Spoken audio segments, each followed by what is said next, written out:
αυτό το κτήμα και τα ζωντανά που ήταν γνωστά σαν φάρμα του παραδείσου πουλήθηκαν στον κύριο Γιάννη Οντέλ. Χαρά μου να κάνω δουλειές μαζί σας. Οντέλ το όνομά μου, κατά σχέση η δουλειά μου. Λοιπόν, καθίστε εκεί πέρα. Υπογράψτε αυτό το συμβόλαιο και το κτήμα είναι όλο δικό σας. Σας είμαι υπόχρεος, Σερίφη.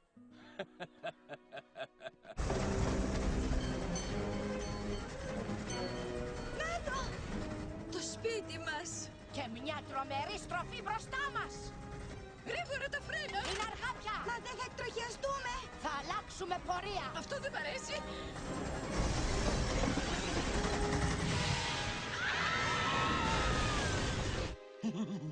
Ολόκληρη η περιοχή μου ανήκει. 5 σεντς κοτόπουλα. Ελάτε, 2 σεντς. Κανείς? 2 σεντς. Ελάτε, σταματήστε. Βοήθεια!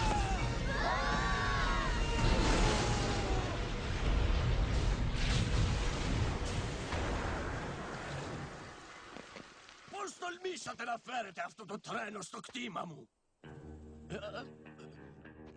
Δεν μπορεί.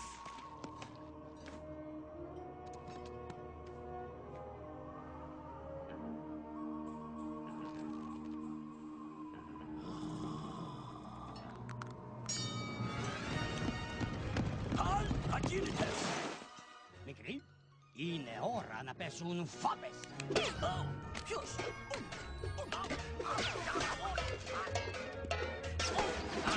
Μα φύγετε από εδώ!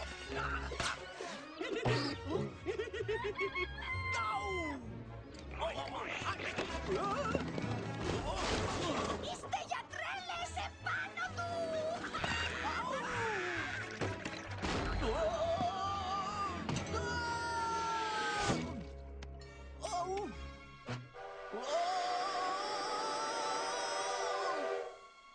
Είναι ο Αλαμέντα Σλιμ.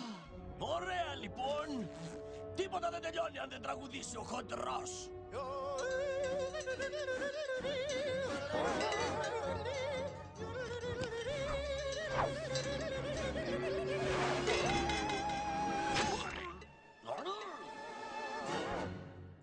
Αλαμέντα Σλιμ, σε συλλαμβάνω. Κανένας δεν τα βάζει με τα κορίτσια της Περλ. Κορίτσια, έχετε γάλα. Μη τσιμπάτε. Πάρτε τον από εδώ, παιδιά. Ελπίζω να σου αρέσουν τα ρίγια.